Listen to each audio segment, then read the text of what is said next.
Jesus is the name above all names. May your kingdom be glorified. Your name is the King of Kings, Emmanuel, Lord of Lords. Yes, you are Alpha and Omega, resurrection and life, Son of God, the way,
There we are. Good to see you all. Welcome in. How are you this morning, my lords and my ladies? Welcome in. Hope you guys are doing great.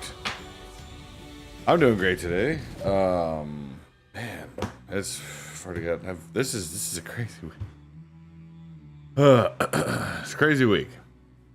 Crazy week. But welcome in, everyone. First has gone to Doki, my lord. Good to see you, brother. How are you today? Then second went to Kishu. Third to Kefa. And then fourth to Thunderbird Nix. And the second, fourth to Sir Bacon. And the third to Dana Days. I'm honored to have you guys here. I hope you guys are prepared for glorious battle. Because, well, we're not going to be fighting. But we're going to be reading about fights. And The Silver Chair. The Silver Chair by C.S. Lewis. So this is the 6th book, right? Yeah. The 6th book in the Chronicles of Narnia series, and the second to last. So, after this, after The Silver Chair, we will be reading The Last Battle, which, that's a great book as well. They're all really good. I hope you guys have been enjoying the series so far. It's just a wild ride. I really like these stories. They're just fantastic little reads. But The Silver Chair is the next one. We're going to be starting that today. I expect us to be finished with it before the end of the week. So we're going to be reading today. And then we're going to be reading again Thursday and Friday mornings. So if you want to hear the whole of the story, I'm going to try and get through. There are, I think as usual, there's usually, C.S. Lewis is pretty good about keeping them to 15 to 16 chapters. I believe, yeah, there's 16 chapters in this. So if we read, 5 to 6 chapters each day, we should be good. Yeah. Well, so we'll have at least, if we read at least 5 chapters, like we'll probably read 6 chapters one day, and then the other 2 days we'll read 5 chapters. But that's how it's been working, and it works out really well. We've been able to finish each book in a week, so in just 3 streams. So yeah, they're really, really good. I hope you guys are ready. But let's catch up with chat a little bit. See how you guys are doing this morning. We got Doki barely beat me. He was quick as lightning. My wife was very proud about getting first last night, which understandable. She's amazing, but it was, she just barely got in there. But how's everybody today? Kefa, good to see you. Is it Kifa or Kefa? I'm gonna make sure I'm saying it right. Sailor David, my lord. Good to see you this morning. How are you today? Welcome in. We've got Draven hanging out. Sir Bacon with the lurk. Or not with the lurk, but the first fourth. Baines, I'm sorry, I already disabled the redeems. I got there first. I did it first this morning. I was thinking of you. Welcome in. Good morning, happy Tuesday, glorious. My first time reading The Silver Chair. You've never read this one before? With a long ah.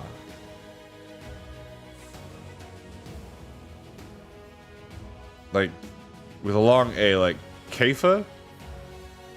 Kafa, is that how you say it? Like, I was thinking like kefir, you know what I mean? Right on, Kafa, okay. Got it. I'll try to remember that. Sorry if I've been butchering your name.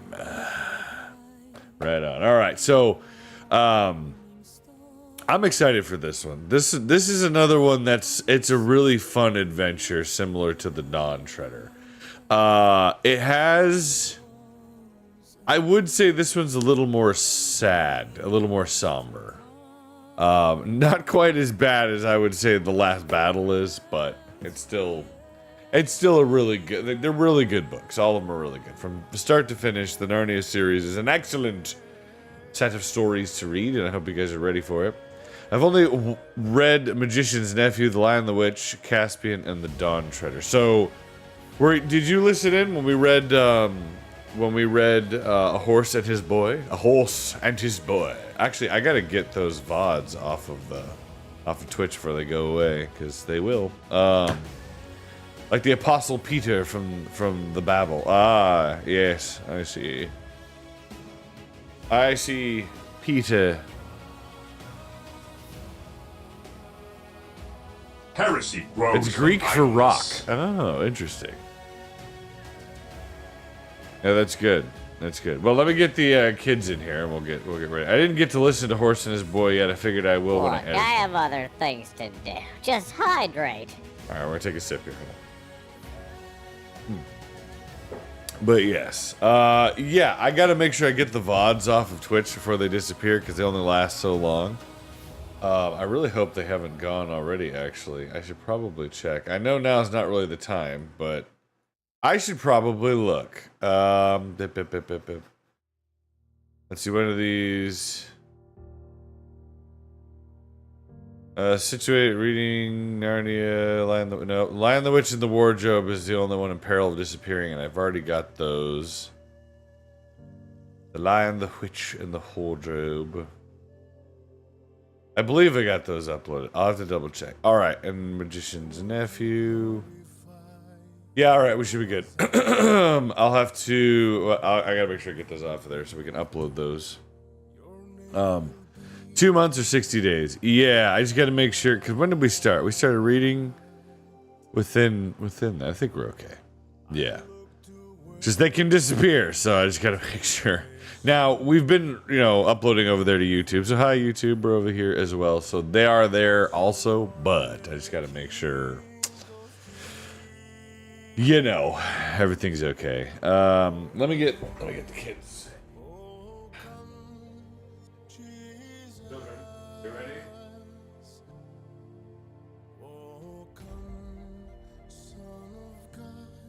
Make sure you guys settle up, sit down, and be quiet. You know the rules. Rico, a billboard advertising a pie shop bread just 3.14 miles. That's great, actually. That's great advertisement. The mathematicians will love it. It'll go big in the accounting office. I'll tell you that right now. They snack. Yeah. Okay. Yes, son. You getting a snack? What were you doing when I said to go get a snack while I talked to chat? Hello, Heavenly Lady. Hello, lords and ladies of the Heavenly Lady. Yes, the battle princess wishes to extend her salutation. You mean Crystal Princess? Crystal, which is it? Crystal Princess, Battle Princess, Battle Daughter? Crystal Princess. Crystal Princess as your stream name. I got it. I got it. Not right now. You can have some water and a snack. Alright? Capichi? Protect the princess. That's right. That's right. It's gonna be glorious. How you doing, Dragon with a Beard? I hope you're doing well, my lord. Welcome in. And good morning, Crystal Princess. Or else good morning. I know you can have one later, not right now. Okay? Thank you. I don't need you burping all on the left side of the stream. You know how that stuff gets. It's good, but it is also powerful. Why, thank you, citizens of the Heavenly Legion. Yes. Yes. All right. So, I guess we'll do a quick recap while my son is getting ready. So we haven't started reading Silverchair yet, but in the previous books, you have the Lion, the Witch, and the Wardrobe, Magician's Nephew, all that kind of leading up. You have the Pevensies have been coming in and out of Narnia, to either in the Lion, the Witch, and the Wardrobe, they were set on the thrones at Cair Paravel as kings and queens over all of Narnia after freeing Narnia from the clutches of the White Witch. And then after that, they wound up coming back sometime later to assist Prince Caspian in becoming king of Narnia. And so they set him on the throne after defeating his evil uncle Miraz. After that, in the Dawn Treader, you had only 2 Pevensies returned this time. Technically, 3. You had their cousin Eustace accidentally got swept in with them. So they joined up with Caspian and Reepicheep and all, and sailed to the world's really end. Want you hydrated. Let me take a sip. Thank you, Nix. And during those travels, they wound. This was the end of the last book, so the end of the Dawn Treader. They made it to the world's end, and Prince Caspian returned. 100 push-ups. No, it's not 100%. Okay.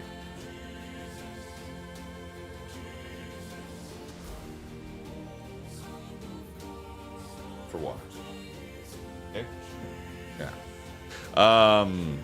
So at the end of the Dawn Treader, we wound up getting Reepicheep sailed across the world's edge to Aslan's country. And Edmund and Lucy were told that they will never again return to Narnia. So that means the Pevensies will not be coming back to Narnia. However, somebody does. Somebody does, in fact, come back to Narnia in this book, and we are about to read all about it. So I hope you guys are prepared for glorious battle. It's a great book. It's just a great book. I hope you guys enjoy. And again, this is a thank you. Reading these books is a thank you to all of you for your wonderfully kind and generous hearts that you guys allowed us to keep the lights on and come on down here to Florida for a new job and all that kind of stuff. So thank you so much to all of you. I hope this has been a blessing to you and you guys have enjoyed it. And we're going to get started. So, C.S. Lewis and the Silver Chair. So, there's going to be a few characters, I think, that are brought up from the past, but the Pevensies will not be returning. So instead, we're going to be talking about something else. So, Oh, you mean, don't say it, don't. it's okay. Just relax. Listen. Just relax. Yep. That's right. So, let me turn the music down just a smidge. And we'll go to this screen. And It's the exact cover. it is. Alright, remember, what are the rules? Yep. Zippy lips, no talking, just sit and enjoy. If you have Yeah. any questions, Yeah, wait and until I we say promise to ask. shut up. No, we promise don't to shut up. we don't say that. You guys understand? Ready? Okay, here we go. So, anyway, The Silver Chair by C.S. Lewis, Chapter 1. Behind the Gym. It was a dull autumn day, and Jill Pole was crying behind the gym. She was crying because they had been bullying her. This is not going to be a school story, so I shall say as little as possible about Jill's school, which is not a pleasant subject. It was co-educational, a school for both boys and girls, what used to be called a mixed school. Some said it was not nearly so mixed as the minds of the people who ran it. These people had the idea that boys and girls should be allowed to do what they liked, and unfortunately what 10 or 15 of the biggest boys and girls liked best was bullying the others. All sorts of things, horrid things, went on which at an ordinary school would have been found out and stopped in half a term, but at this school they weren't. Or even if they were, the people who did them were not expelled or punished. The head said they were interesting psychological cases, and sent for them and talked to them for hours. And if you knew the right sort of things to say to the head, the main result was that you became rather a favorite than otherwise. That was why Jill Pole was crying on that dull autumn day on the damp little path which runs between the back of the gym and the shrubbery. And she hadn't nearly finished her cry when a boy came round the corner of the gym, whistling, with his hands in his pockets. He nearly ran into her. "Can't you look where you're going?" said Jill Pole. "All right," said the boy. "You needn't start." And then he noticed her face. "I say, Pole," he said, "what's up?" Jill only made faces, the sort you make when you're trying to say something but find that if you speak, you'll start crying again. "Oh, it's them, I suppose, as usual," said the boy grimly, digging his hands farther into his pockets. Jill nodded. There was no need for her to say anything, even if she could have said it. They both knew. Now, look," said the boy. "There's no good us all. He meant well, but he did talk rather like someone beginning a lecture." Jill suddenly flew into a temper, which is quite likely a thing to happen if you have been interrupted in a cry. "Oh, Go away and mind your own business, she said. Nobody asked you to come barging in, did they? And you're a nice person to start telling us what we all ought to do, aren't you?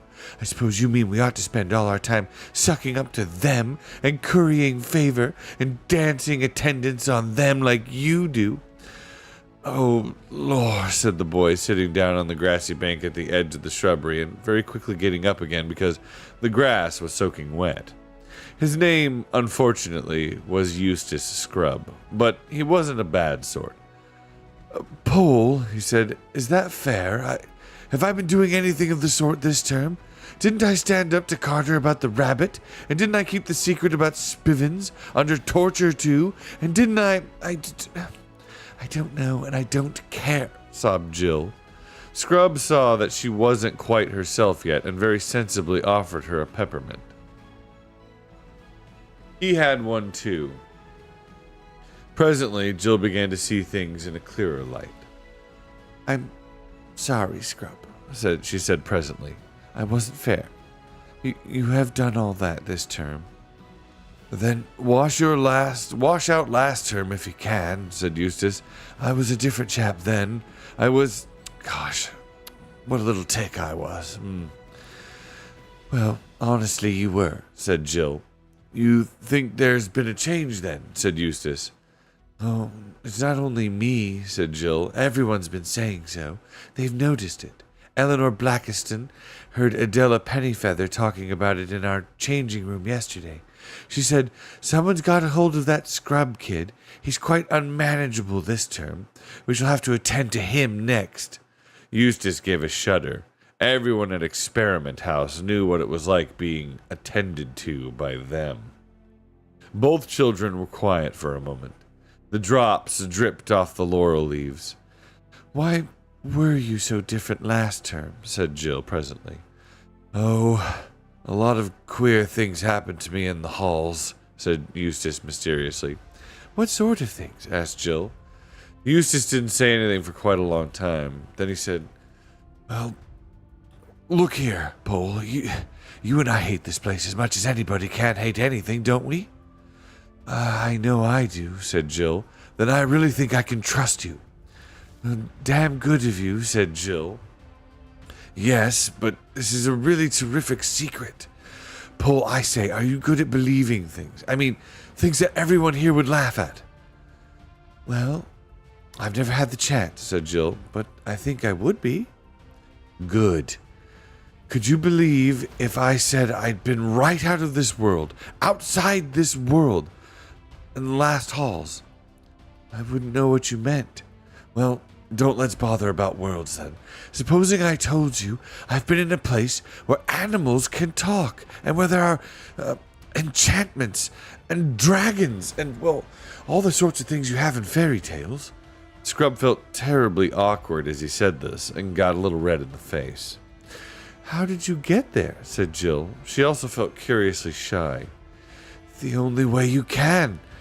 By magic, I suppose, said Eustace almost in a whisper. I was with two cousins of mine. We were just whisked away. They'd been there before, you see. Now that they were talking in whispers, Jill somehow felt it easier to believe. Then suddenly a horrible suspicion came over her, and she said, so fiercely that for the moment she looked like a tigress, If I find you've been pulling my leg, I'll never speak to you again. Never, never, never. I'm not, said Eustace. I swear I'm not. I swear by everything. When I was at school, one would have said, I swear by the Bible. But Bibles were not encouraged at Experiment House. All right, said Jill, I believe you. And tell nobody. What do you take me for? They were very excited as they said this, but when they had said it, and Jill looked round and saw the dull autumn sky and heard the drip off the leaves and thought of all the hopelessness of Experiment House, it was a 13-week term, and there were still 11 weeks to come. She said, But after all, what's the good? We're not there, we're here. And we jolly well can't get there, or can we? Well, that's what I've been wondering, said Eustace. When we came back from that place, someone said that the two Pevensey kids, that's my two cousins, could never go there again. It was their third time, you see. I suppose they've had their share, but he never said I couldn't. Surely he would have said so unless he meant that I was to get back. And I can't help wondering, could we? Do you mean do something to make it happen? Eustace nodded. You mean we might draw a circle on the ground and write in queer letters in it and stand inside of it and recite charms and spells? Well, said Eustace after he had thought hard for a bit, I believe that was the sort of thing I was thinking of, though I never did it. But now that it comes to the point, I have an idea that all those circles and things are rather rot. I don't think he'd like them. It would look as if we thought we could make him do things, but really, we can only ask him.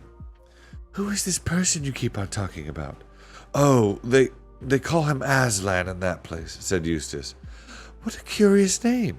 Not half so curious as himself, said Eustace solemnly. But let's get on. It can't do any harm just asking. Let's stand side by side, like this, and we'll hold our hands and arms out in front of us with the palms down, like they did in Ramondu's island. Whose island? Oh, I'll tell you about that another time. And he might like us to face the east. Let's see, where is east? I don't know, said Jill. It's an extraordinary thing about girls that they never know the points of the compass, said Eustace. You don't know either, said Jill indignantly. Well, yes, I do, if only you didn't keep on interrupting. All right, I've got it now. That's the east, facing up into the laurels. Now, will you say the words after me? What words? Asked Jill. The words I'm going to say, of course, answered Eustace. Now. And he began, Aslan, Aslan, Aslan. Aslan, Aslan, Aslan, repeated Jill. Please, let us two go into... And at that moment, a voice from the other side of the gym was heard shouting, Pole! Yes, I know where she is. She's blubbering behind the gym. Shall I fetch her out? Jill and Eustace gave one glance at each other, dived under the laurels, and began scrambling up the steep, earthy slope of the shrubbery at a speed which did them great credit. Owing to the curious methods of teaching at Experiment House, one did not learn much French or maths or Latin or things of that sort, but one did learn a lot about getting away quickly and quietly when they were looking for one. After about a minute's scramble, they stopped listening, and knew by the noises they heard that they were being followed. If only the door was open again, said Scrub as they went on, and Jill nodded. For at the top of the shrubbery was a high stone wall, and in that wall a door by which you could get out onto open moor. The door was nearly always locked, but there had been times when people had found it open, or perhaps there had been only one time. But you may imagine how the memory of even one time kept people hoping and trying the door, for it should happen to be unlocked, it would be a splendid way of getting outside the school grounds without being seen. Jill and Eustace, now both very hot and very grubby from going along bent almost double under the laurels, panted up to the wall, and there was the door, shut as usual. Oh, it's no good, said Eustace with his hand on the handle, and then, oh, by gum! For the handle turned, and the door opened. A moment before, both of them had meant to go through that door in double-quick time, if by any chance the door was not locked. But when the door actually opened, they both stood stock still. For what they saw was quite different from what they had expected. They had expected to see the gray, heathery slope of the moor going up and up to join the dull autumn sky, and instead, a blaze of sunshine met them. It poured through the doorway as the light of a June day pours into a garage when you open the door. It made the drops of water on the grass glitter like beads and showed up the dirtiness of Jill's tear-stained face, and the sunlight was coming from what certainly did look like a different world. What they could see of it, that is. They saw smooth turf, smoother and brighter than Jill had ever seen before, and blue sky and darting to and fro, things so bright that they might have been jewels or huge butterflies. Although she had been longing for something like this, Jill felt frightened. She looked at Scrub's face and saw that he was frightened too. Come on, Pole, he said in a breathless voice. Can we get back? Is it safe? Asked Jill. At that moment, a voice shouted from behind, a mean, spiteful little voice. Now then, Pole, it squeaked. Everyone knows you're there. Down you come. It was the voice of Edith Jackal, not one of them herself, but one of their hangers-on and tale-bearers. Quick, said Scrub. Here, hold hands. We mustn't get separated. And before she quite knew what was happening, he had grabbed her hand and pulled her through the door, out of the school grounds, out of England, out of our whole world, into that place. The sound of Edith Jackal's voice stopped as suddenly as the voice on the radio wanted to switched off. Instantly there was a quite different sound all about them. It came from those bright things overhead, which now turned out to be birds. They were making a riotous noise, but it was much more like music, rather advanced music, which you don't quite take in at the first hearing, than bird songs ever are in our world. Yet, in spite of the singing, there was a sort of background of immense silence. That silence, combined with the freshness of the air, made Jill think they must be on the top of a very high mountain. Scrub still had her by the hand, and they were walking forward, staring about them on every side. Jill saw that huge trees, rather like cedars but bigger, grew in every direction. But as they did not grow close together, and as there was no undergrowth, this did not prevent one from seeing a long way into the forest to left and right. As far as Jill's eyes could reach, it was all the same. Level turf, darting birds with yellow or dragonfly blue or rainbow plumage, blue shadows and emptiness. There was not a breath of wind in that cool, bright air. It was a very lonely forest. Right ahead there were no trees, only blue sky. They went straight on without speaking till suddenly Jill heard Scrub say, "Look out!" and felt herself jerked back. They were at the very edge of a cliff. Jill was one of those lucky people who have a good head for heights. She didn't mind in the least standing on the edge of a precipice. She was rather annoyed with Scrub for pulling her back, just as if I was a kid, she said, and she wrenched her hand out of his. When she saw how very white he had turned, she despised him. "Oh, what's the matter?" she said, and to show that she was not afraid, she stood very near the edge indeed. In fact, a good deal nearer than she even liked. And then she looked down. She now realized that Scrub had some excuse for looking white, for no cliff in our world is to be compared with this. Imagine yourself at the top of the very highest cliff you know. And imagine yourself looking down to the very bottom, and then imagine that the precipice goes on below that, as far again, 10 times as far, 20 times as far. And when you've looked down all that distance, imagine little white things that might, at first glance, be mistaken for sheep, but presently you realize that they are clouds. Not little wreaths of mist, but the enormous white puffy clouds, which are themselves as big as most mountains. And at last, and between those clouds, you can get your first glimpse of the real bottom. So far away that you can't make out whether it's field or wood or land or water. Farther below those clouds than you are above them. Jill stared at it, and then she thought that perhaps after all she would step back a foot or so from the edge, but she didn't like to for fear of what Scrub would think. Then she suddenly decided that she didn't care what he thought, and that she would jolly well get away from that horrible edge and never laugh at anyone for not liking heights again. But when she tried to move, she found she couldn't. Her legs seemed to have turned into putty. Everything was swimming before her eyes. "What are you doing, Pole? Come back, you blithering little idiot!" shouted Scrub. But his voice seemed to be coming from a long way off. She felt him grabbing at her, but by now she had no control over her own arms and legs. There was a moment struggling on the cliff edge. Jill was too frightened and dizzy to know quite what she was doing, but two things she remembered as long as she lived. They often came back to her in dreams.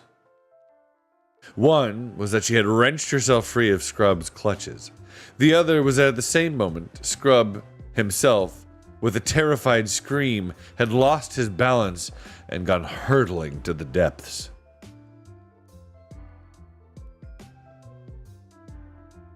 Fortunately, she was given no time to think over what she had done. Some huge, brightly colored animal had rushed to the edge of the cliff. It was lying down, leaning over, and this was the odd thing, blowing.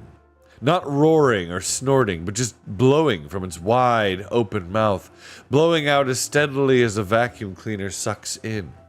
Jill was lying so close to the creature that she could feel the breath vibrating steadily through its body. She was lying still because she couldn't get up. She was nearly fainting. Indeed, she wished she could really faint. But faints don't come for the asking. At least, she saw far away below her a tiny black speck floating away from the cliff and slightly upward. As it rose, it also got farther away. By the time it was nearly on level with the cliff top, it was so far off that she lost sight of it. It was obviously moving away from them at a great speed. Jill couldn't help thinking that the creature at her side was blowing it away. So she turned and looked at the creature. It was a lion. I don't know who that is. Uh-huh. Chapter 2. Jill is given a task. Without a glance at Jill, the lion rose to its feet and gave one last blow. Then, as if satisfied with its work, it turned and stalked slowly away, back into the forest. It must be a dream. It must, said Jill to herself. I'll wake up in a moment. But it wasn't, and she didn't. I do wish we'd never come to this dreadful place, said Jill. I don't believe Scrub knew any more about it than I do. Or if he did, he had no business to bring me here without warning me what it was like. It's not my fault he fell over that cliff. If he'd left me alone, we should both be all right. Then she remembered again the scream that Scrub had given when he fell and burst into tears. Crying is all right in its way while it lasts, but you have to stop sooner or later, and then you still have to decide what to do. When Jill stopped, she found she was dreadfully thirsty. She'd been lying face downward, and now she sat up. The birds had ceased singing, and there was perfect silence except for one small, persistent sound, which seemed to come from a good distance away. She listened carefully and felt almost sure it was the sound of running water. Jill got up and looked round her very carefully. There was no sign of the lion, but there were so many trees about that it might easily be quite close without her seeing it. For all she knew, there might be several lions. But her thirst was very bad now, and she plucked up her courage to go and look for that running water. She went on tiptoes, stealing cautiously from tree to tree, and stopping to peer round her at every step. The wood was so still that it was not difficult to decide where the sound was coming from. It grew clearer every moment, and sooner than she expected.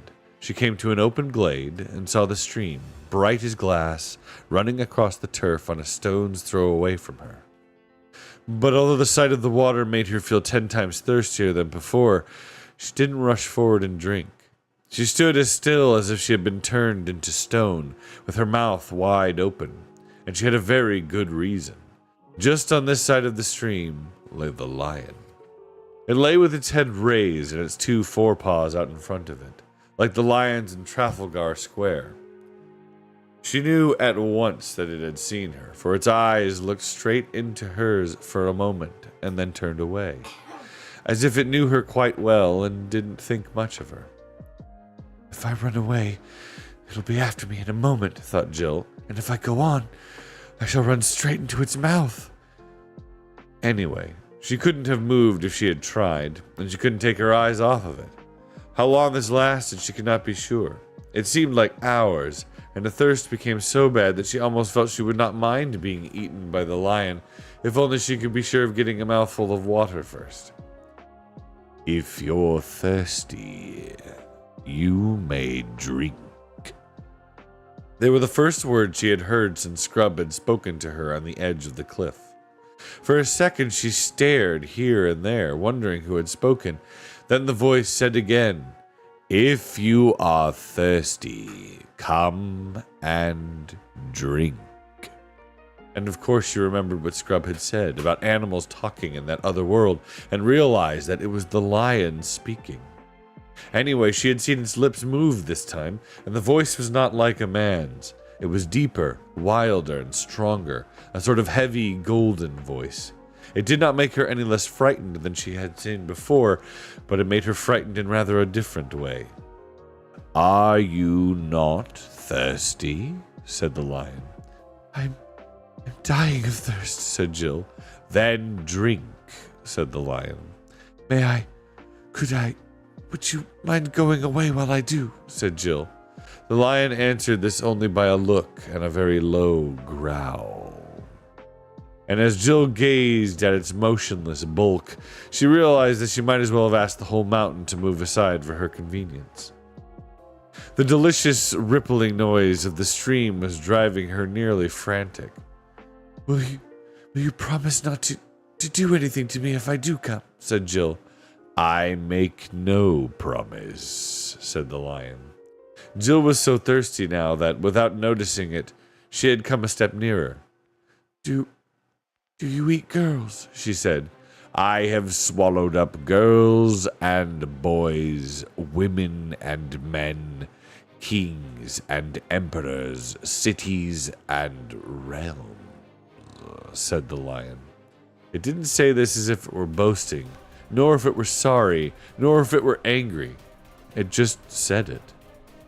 "I daren't come and drink," said Jill. "Then you will die of your thirst," said the lion. "Oh, dear," said Jill, coming another step nearer. "I suppose I must go and look for another stream, then." "There is no other stream," said the lion.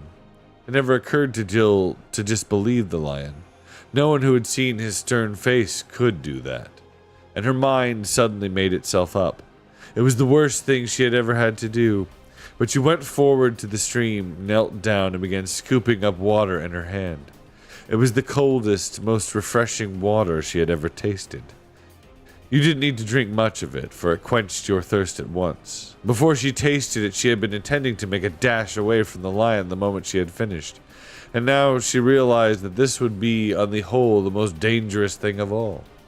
She got up and stood there with her lips still wet from drinking.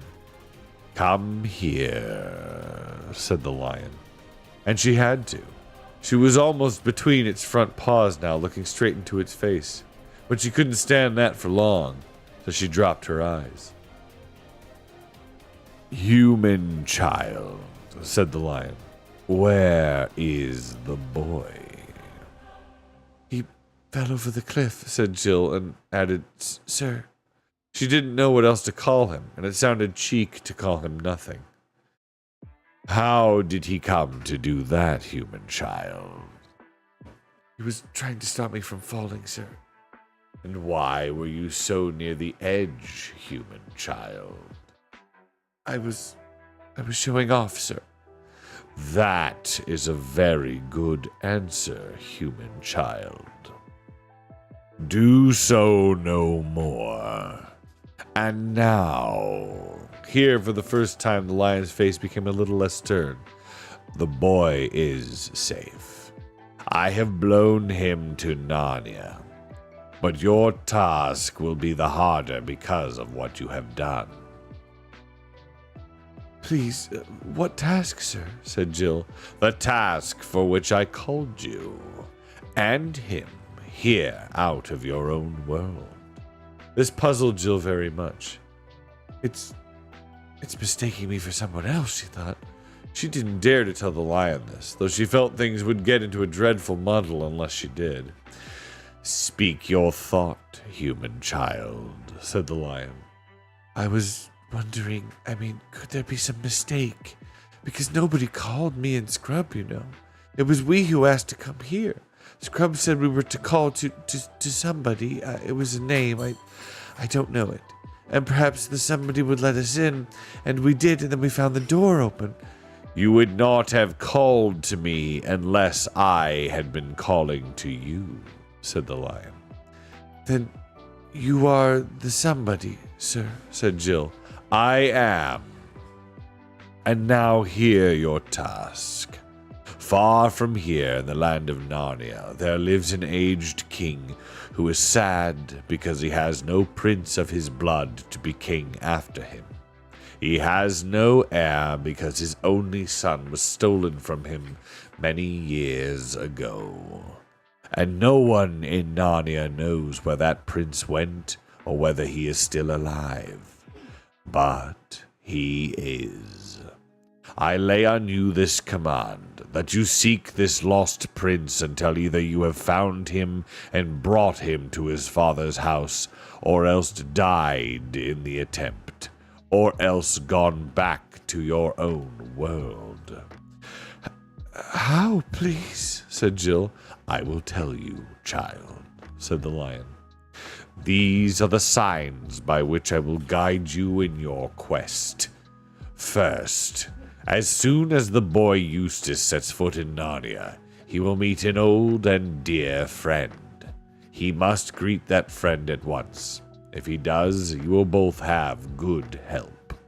Second, you must journey out of Narnia to the north until you come to the ruined city of the ancient giants.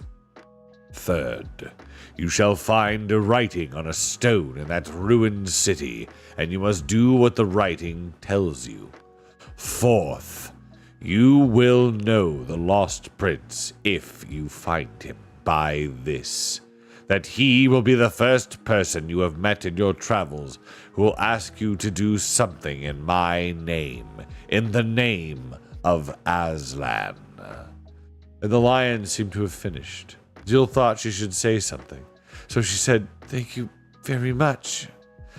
I see." "Child," said Aslan in a gentler voice than he had yet used, "perhaps you do not see quite as well as you think. But the first step is to remember. Repeat to me in order the 4 signs." Jill tried and didn't get them quite right. So the lion corrected her and made her repeat them again and again until she could say them perfectly. He was very patient over this, so that when it was done, Jill plucked up courage to ask, "Please, how am I going to get to Narnia?" "On my breath," said the lion. "I will blow you into the west of the world as I blew Eustace." "Shall I catch him in time to tell him the first sign? But I suppose it won't matter. If he sees an old friend, he's sure to go and speak to him, isn't he?" "You will have no time to spare," said the lion. "That is why I must send you at once. Come, walk before me to the edge of the cliff." Jill remembered very well that if there was no time to spare, that was her own fault. "If I hadn't made such a fool of myself, Scrub and I would have been going together, and he'd have heard all the instructions as well as me," she thought. So she did as she was told. It was very alarming walking back to the edge of the cliff, especially as the lion did not walk with her but behind her, making no noise on his soft paws. But long before she had got anywhere near the edge, the voice behind her said, "Stand still. In a moment I will blow. But first, remember the signs. Say them to yourself when you wake in the morning, and when you lie down at night, and when you wake in the middle of the night. And whatever strange things may happen to you, let nothing turn your mind from following the signs. And secondly, I give you a warning. Here on the mountain I have spoken to you clearly. I will not do so down in Narnia. Here on the mountain the air is clear, and your mind is clear. As you drop down into Narnia, the air will thicken. Take great care that it does not confuse your mind, and the signs which you have learned here will not look at all as you expect them to look. When you meet them there, that is why it is so important to know them by heart, and to pay no attention to appearances. Remember the signs, and believe the signs. Nothing else matters. Now, daughter of Eve, farewell." The voice had been growing softer towards the end of the speech, and now it faded away altogether. Jill looked behind her. To her astonishment, she saw the cliff already more than 100 yards behind her, and the lion himself a speck of bright gold on the edge of it. She had been setting her teeth and clenching her fists for a terrible blast of lion's breath, but the breath had really been so gentle that she had not even noticed the moment at which she left the earth. And now there was nothing but air for thousands upon thousands of feet below her. She felt frightened only for a second. For one thing, the world beneath her was so very far away that it seemed to have nothing to do with her. For another, floating on the breath of the lion was so extremely comfortable. She found she could lie on her back or on her face and twist any way she pleased, just as you can in water. If you've learned to float really well, that is. And because she was moving at the same pace as the breath, there was no wind, and the air seemed beautifully warm. It was not in the least like being in an airplane, because there was no noise and no vibration. If Jill had ever been in a balloon, she might have thought it more like that, only better. When she looked back, now she could take in for the first time the real size of the mountain she was leaving. She wondered why a mountain so huge as that was not covered with snow and ice. But I suppose all that sort of thing is different in this world, thought Jill. Then she looked below her, but she was so high that she couldn't make out whether she was floating over land or sea, nor what speed she was going at. By Jove, the signs, said Jill suddenly. I had better repeat them. She was in a panic for a second or two, but she found she could still say them all correctly. So that's all right, she said, and lay back in the air as if it was a sofa, with a sigh of contentment. Well, I do declare, said Jill to herself some hours later, I've been asleep. Fancy sleeping on air. I wonder if anyone's done it before. I don't suppose they have. Oh, bother, Scrub probably has. On this same moment, a little bit before me. Let's see what it looks like down below. What it looked like was an enormous, very dark blue plain. There were no hills to be seen, but there were biggish white things moving slowly across it. Those must be clouds, she thought, but far bigger than the ones we saw from the cliff. I suppose they're bigger because they're nearer. I must be getting lower. Bother this sun. The sun, which had been high overhead when she began her journey, was now getting into her eyes. This meant that it was getting lower ahead of her. Scrub was quite right in saying that Jill, I don't know about girls in general, didn't think much about points of the compass. Otherwise, she would have known when the sun began getting in her eyes that she was traveling pretty nearly due west. Staring at the blue plain below her, she presently noticed that there were little dots of brighter, paler color in it here and there. It's the sea, she thought. I do believe those are islands. And so they were. She might have felt rather jealous if she had known that some of them were islands which Scrub had seen from a ship's deck and even landed on. But she didn't know this. And then, later on, she began to see that there were little wrinkles on the blue flatness. Little wrinkles which must be quite big ocean waves if you were down among them. And now, all along the horizon, there was a thick, dark line which grew thicker and darker so quickly that you could see it growing. That was the first sign she had had of the great speed at which she was traveling, and she knew that the thickening line must be land. Suddenly, from her left, for the wind was in the south, a great white cloud came rushing towards her, this time on the same level as herself. And before she knew where she was, she had shot right into the middle of its cold, wet fogginess. That took her breath away, but she was in it for only a moment. She came out blinking in the sunlight and found her clothes wet. She had on a blazer and a sweater and shorts and stockings and pretty thick shoes. It had been a muddy sort of day in England. She came out lower than she had gone in, and as soon as she did so, she noticed something which, I suppose, she ought to have been expecting, but which came as a surprise and a shock. It was noises. Up till this, she had traveled in total silence. Now, for the first time, she heard the noise of waves and the crying of seagulls, and now, too, she smelled the smell of the sea. There was no mistake about her speed now. She saw two waves meet with a smack and a spout of foam go up between them, but she had hardly seen it before it was 100 yards behind. The land, which was getting nearer at a great pace. She could see mountains far inland and other nearer mountains on her left. She could see bays and headlands, woods and fields, stretches of sandy beach. The sound of waves breaking on the shore was growing louder every second and drowning the other sea noises. Suddenly, the land opened right ahead of her, and she was coming to the mouth of a river. She was very low now, only a few feet above the water. A wave top came against her toe, and a great splash of foam spurted up, drenching her nearly to the waist. Now she was losing speed. Instead of being carried up the river, she was gliding into the riverbank on her left. There were so many things to notice that she could hardly take them all in. A smooth green lawn, a ship so brightly colored that it looked like an enormous piece of jewelry, towers and battlements, banners fluttering in the wind, a crowd, gay clothes, armor, gold, swords, a sound of music. But this was all jumbled.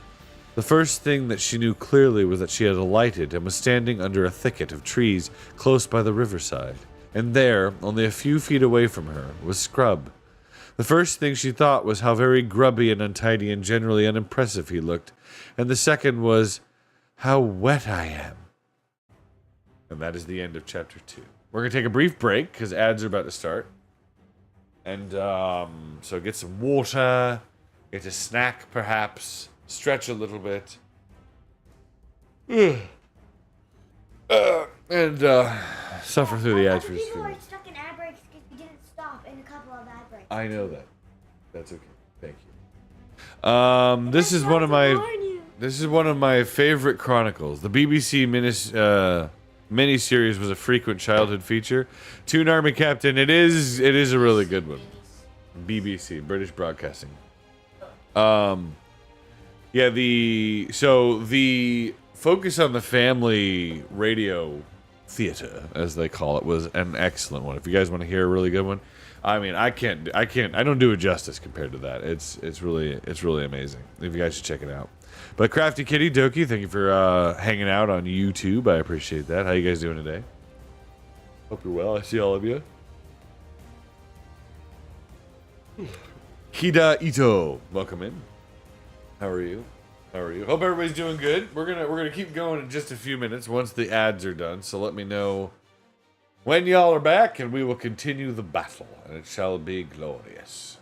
It shall be glorious by all rights. Because now the story really starts to kick off.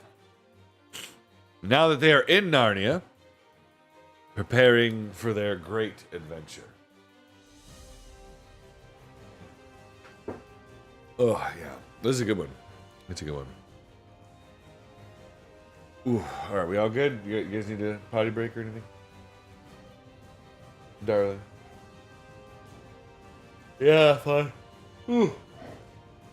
Yes, go ahead. My son wants an Olipop so bad. He's just like, I gotta have it. Doing good, Rico. Glad I've caught the stream. Me too. I'm glad you're here. I hope you guys are ready. This is a great book if you've never heard it before. And again, I'm going to work on getting all of these uploaded for you guys to the other YouTube channel. So... Dad, can you put our avatars up? No.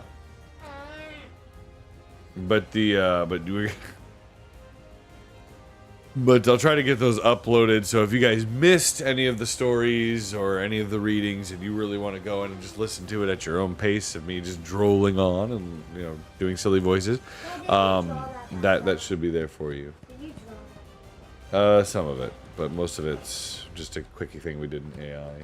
Don't kill me, alright? I just needed a background. But anyway, honestly, I've been really enjoying you reading all these books. Such a nice addition to my morning. I'm glad to be of service, Nix. I'm glad you've been enjoying yourself, along with all of you. I really hope it's been of a noble service to you. I really have. Are we ready? Son?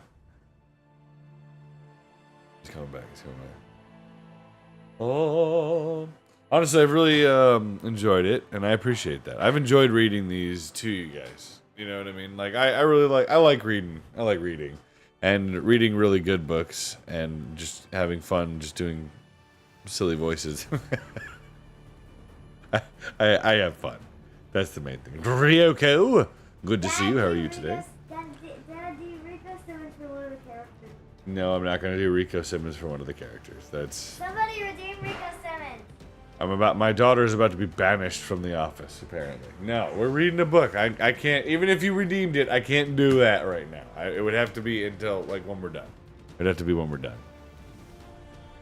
Person editing this would just be like, what is this gobbledygook right here in the middle of the, like, what is this? What have we done? No, heresy. Besides, didn't Rico Simmons give you a headache the other day and you were like, it's too loud, I can't believe. Hypocrite! I can't believe No, it. it wasn't that. It was the duffel pen thing. That was too loud. No, you've complained about Rico Simmons before. Yeah, I know, Chaos Gremlins, exactly. Disgusting behavior. I thought I raised you all better than that. Anyway, I'm gonna start reading, so prepare yourselves. Chapter. Do you want to be banished? Remember the rules? Yeah. Did you need to go potty or get a drink? No. All right, chapter 3. Chapter 3. The Sailing of the King. What made Scrub look so dingy, and Jill too, if she could only have seen herself, was the splendor of their surroundings. I had better describe them at once. Through a cleft in those mountains, which Jill had seen far inland as she approached the land, the sunset light was pouring over a level lawn. On the far side of the lawn, its weather vanes glittering in the light, rose a many-towered and many-turreted castle. The most beautiful castle Jill had ever seen. On the rear side was a quay of white marble, and moored to this, the ship. A tall ship with high forecastle and high poop, gilded and crimson with a great flag at the masthead, and many banners waving from the deck and a row of shields. Bright as silver along the bulwarks. The gangplank was laid to her, and at the foot of it, just ready to go on board, stood an old man. He wore a rich mantle of scarlet, which opened in front to show his silver mail shirt. There was a thin circlet of gold on his head, and his beard was white as wool, fell nearly to his waist. He stood straight enough, leaning one hand on the shoulder of a richly dressed lord who seemed younger than himself, but you could see he was very old and frail. He looked as if a puff of wind could blow him away, and his eyes were watery. Immediately in front of the king, he had turned round to speak to his people before going on board the ship. There was a little chair on wheels, and harnessed to it a little donkey, not much bigger than a big retriever. In this chair sat a fat little dwarf. He was as richly dressed as the king, but because of his fatness, and because he was sitting hunched up among cushions, the effect was quite different. It made him look like a shapeless little bundle of fur and silk and velvet. He was as old as the king, but more hale and hearty, with very keen eyes. His bare head, which was bald and extremely large, shone like a gigantic billiard ball in the sunset light. Farther back, in a half-circle, stood what Jill at once knew to be courtiers. They were well worth looking at for their clothes and armor alone. As far as that went, they looked more like a flower bed than a crowd. But what really made Jill open her eyes and mouth as wide as they would go was the people themselves. If people was the right word, for only about 1 in every 5 was human. The rest were things you never see in our world. Fauns, satyrs, centaurs. Jill could give a name to these, for she had seen pictures of them. Dwarfs, too, and there were a lot of animals she knew as well. Bears, badgers, moles, leopards, mice, and various birds. But then they were so very different from the animals which one called by the same names in England. Some of them were much bigger. The mice, for instance, stood on their hind legs and were over 2 feet high. But quite apart from that, they all looked different. You could see by the expression in their faces that they could talk and think just as well as you could. Golly, thought Jill, so it's true after all. But the next moment she added, I wonder, are they friendly? For she had just noticed, on the outskirts of the crowd, 1 or 2 giants, and some people whom she couldn't give a name to at all. At that moment, Aslan and the signs rushed back into her mind. She had forgotten all about them for the last half hour. Scrub, she whispered, grabbing his arm. Scrub, quick! Do you see anyone you know? So you've turned up again, have you? Said Scrub disagreeably, for which he had some reason. Well, keep quiet, can't you? I want to listen. Don't be a fool, said Jill. There isn't a moment to lose. Don't you see some old friend here? Because you've got to go and speak to him at once. What are you talking about? Said Scrub. It's Aslan, the lion. He says you've got to, said Jill despairingly. I've seen him. Oh? You have you? What did he say? Well, he said the very first person you saw in Narnia will be an old friend, and you've got to go speak to him at once. Well, there's nobody here I've seen in my life before, and anyway, I don't know whether this is Narnia. I thought you said you'd been here before, said Jill. Well, you thought wrong then. Well, I like that. You told me. Well, for heaven's sake, dry up and let's hear what they're saying. The king was speaking to the dwarf, but Jill couldn't hear what he said, and as far as she could make out, the dwarf made no answer, though he nodded and wagged his head a great deal. Then the king raised his voice and addressed the whole court. But his voice was so old and cracked that she could understand very little of his speech, especially since it was all about people and places she had never heard of. When the speech was over, the king stooped down and kissed the dwarf on both cheeks, straightened himself, raised his right hand as if in blessing, and went slowly and with feeble steps up the gangway and on board the ship. The courtiers appeared to be greatly moved by his departure. Handkerchiefs were out. Sounds of sobbing were heard in every direction. The gangway was cast off, and trumpets sounded from the poop, and the ship moved away from the quay. It was being towed by a rowing boat, but Jill didn't see that. Now, said Scrub, but he didn't get any further because at that very moment a large white object, Jill thought for a second that it was a kite, came gliding through the air and alighted at his feet. It was a white owl, but so big that it stood as high as a good-sized dwarf.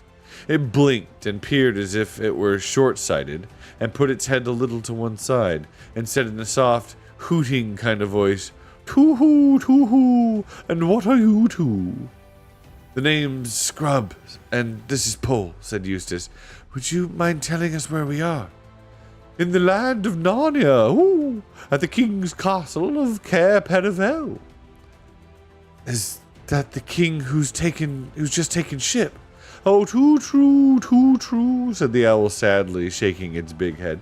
"But who are you? There's something magic about you two. I saw you arrive, you flew. Everyone else was too busy to see the king off from, but nobody else knew, except me. I happened to notice you who flew." I'm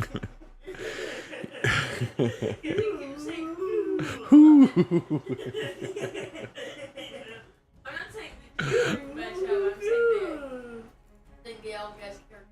Yeah, I know. It's fun. I'm trying to sound hooty. Can you reread all that he said? No, he's gonna talk some more. He'll talk some more. All right. You flew. That's too true.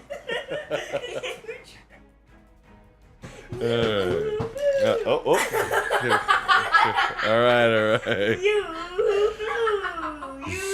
Settle down. I know. Well, you were right in my way. I'm sorry. All right. Settle.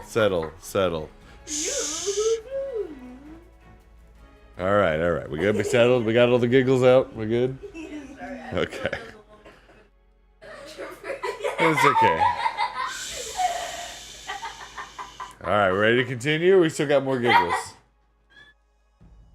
Good? All right, if we got to giggle more, giggle into a pillow. Ready? All right, so where were we? Sorry, everybody. Nice owl voice, thank you. All right, let's see. Okay. So we're at this part. You guys, you done? We good? Okay. All right, here we go. "Oh, we were sent here by Aslan," said Eustace in a low voice. Too-hoo, said the owl, ruffling out its feathers. "This is almost too much for me so early in the evening. I'm not quite myself till the sun's down. Ooh." "And we've been sent to find the lost prince," said Jill, who had been anxiously waiting to get into the conversation. It's the first I've heard of it, said Eustace. What prince? Oh, let's see. You had better come and speak to the Lord Regent at once, it said. That's him over there on the donkey's carriage, Trumpkin the dwarf.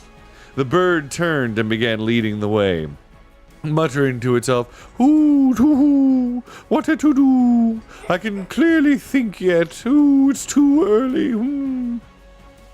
What is the king's name? Asked Eustace. Caspian the 10th, said the owl, and Jill wondered why Scrub had suddenly pulled up short in his walk and turned an extraordinary color. She thought she had never seen him look so sick about anything, but before she had time to ask any questions, they had reached the dwarf, who was just gathering up the reins of his donkey and preparing to drive back to the castle.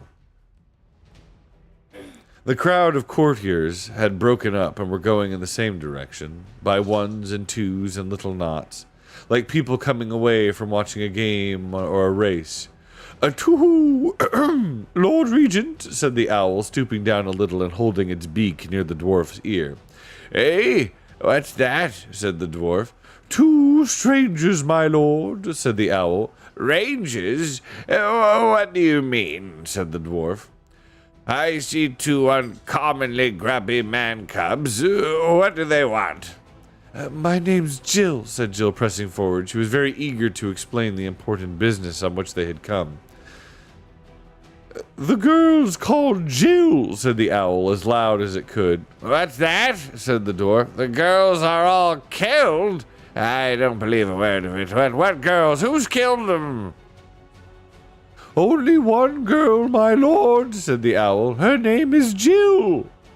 Speak up, said the dwarf. "Don't stand there buzzing and twittering in my ear. Who's been killed?"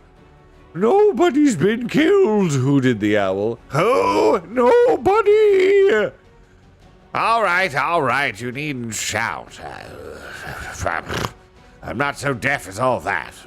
What do you mean by coming here to tell me that nobody's been killed? Why should anybody have been killed? "Oh, you'd better tell them I'm Eustace," said Scrub. "The boy's Eustace, my lord," hooted the owl as loud as it could. "Useless," said the dwarf irritably. I figured he would Yeah. say that. "Useless," said the dwarf irritably. "I dare say he is. Is that any reason for bringing him to court? Eh?" "Not useless," said the owl. "Eustace! Woo!" "Used to it, is he? Well, I don't know what you're talking about, I'm sure.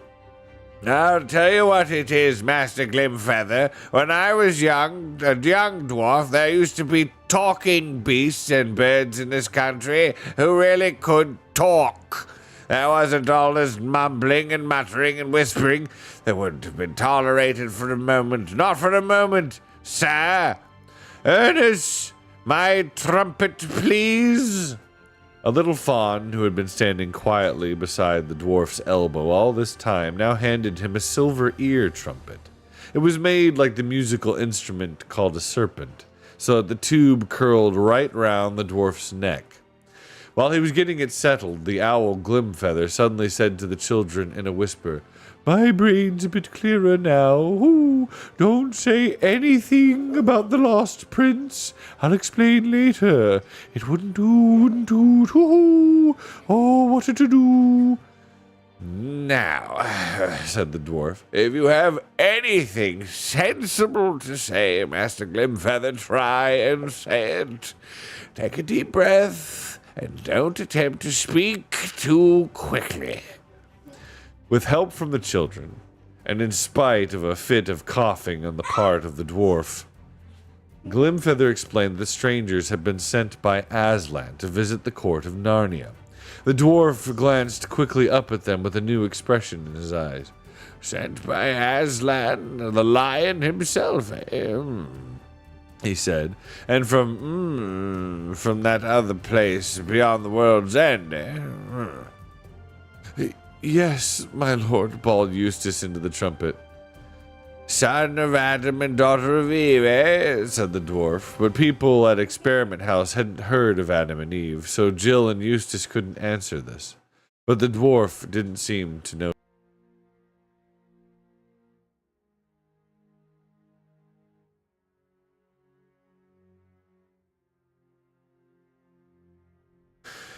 Well, my dears, he said, taking first one, then the other by the hand, and bowing his head a little. You are very heartily welcome.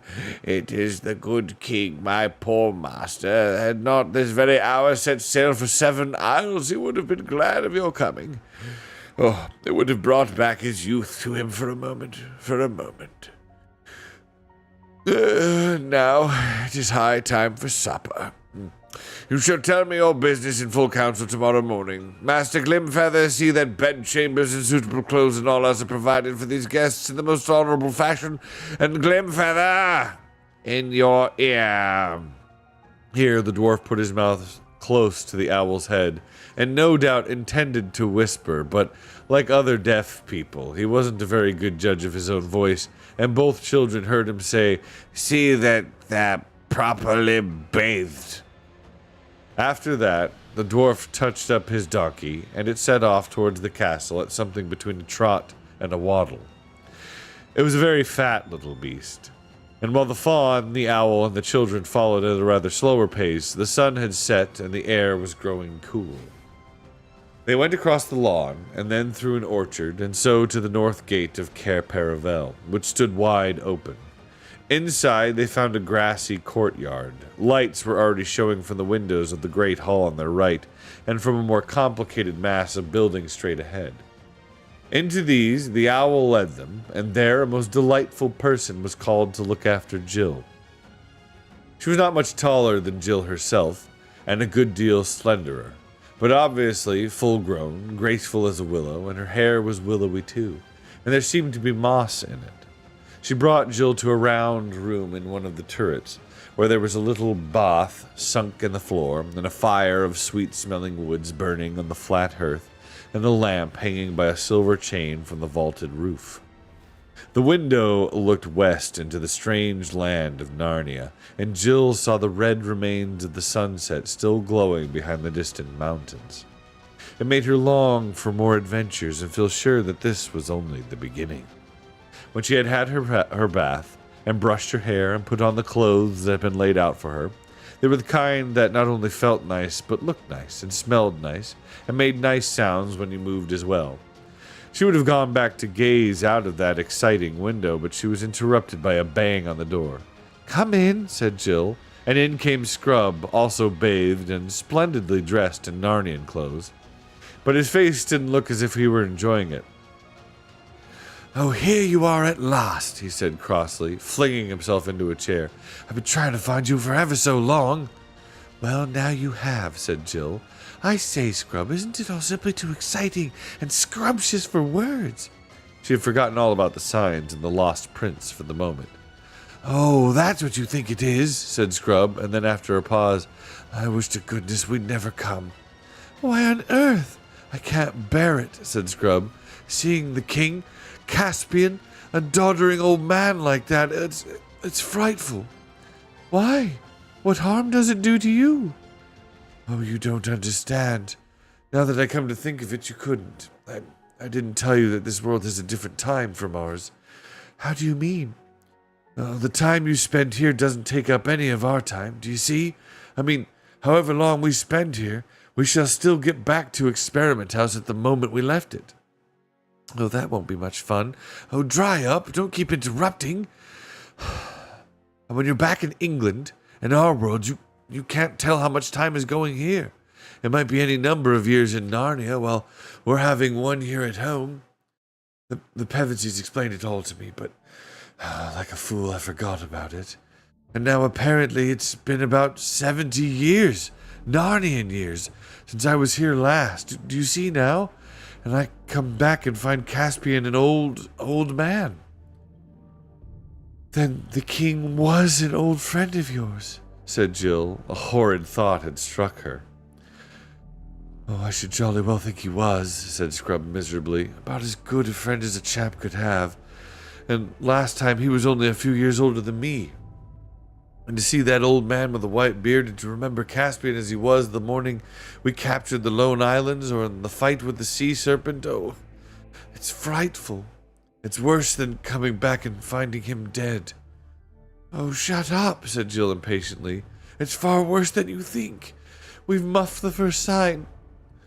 Of course, Scrubb did not understand this, and Jill told him about her conversation with Aslan and the four signs, and the task of finding the lost prince which had been laid upon them.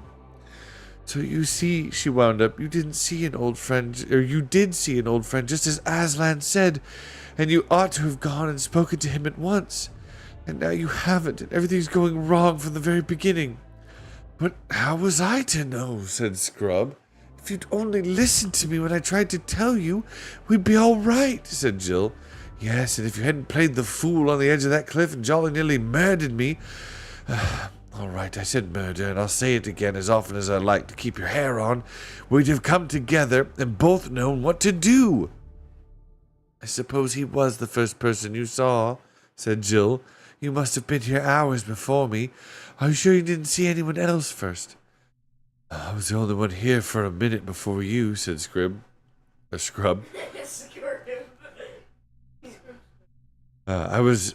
I suppose he was the first person you saw, said Jill. He must have been here for hours before me. Are you sure you didn't see anyone else first? I was only here about a minute before you, said Scrubb. He must have blown you quicker than me, making up for lost time, the time you lost. Oh, don't be a perfect beast, Scrubb, said Jill. Oh, hello, what's that? It was the castle bell ringing for supper, and thus what looked like turning into a first-rate quarrel was happily cut short. Both had a good appetite by this time. Supper in the great hall of the castle was the most splendid thing either of them had ever seen, for though Eustace had been in that world before, he had spent his whole visit at sea and knew nothing of the glory and courtesy of Narnians at home in their land. The banners hung from the roof, and each course came in with trumpeters and kettle drums. There were soups that would make your mouth water to think of, and the lovely fishes called pavenders, and venison and peacock and pies, and ices and jellies and fruit and nuts, and all manner of wines and fruit drinks. Even Eustace cheered up and admitted that it was something like. And when all the serious eating and drinking was over, a blind poet came forward and struck up the grand old tale of Prince Cor and Aravis, and the horse Bree, which is called The Horse and His Boy, and tells of an adventure that happened in Narnia and Calormen, and the lands between, in the Golden Age, when Peter was High King in Cair Paravel. I haven't time to tell it now, though it is well worth hearing. When they were dragging themselves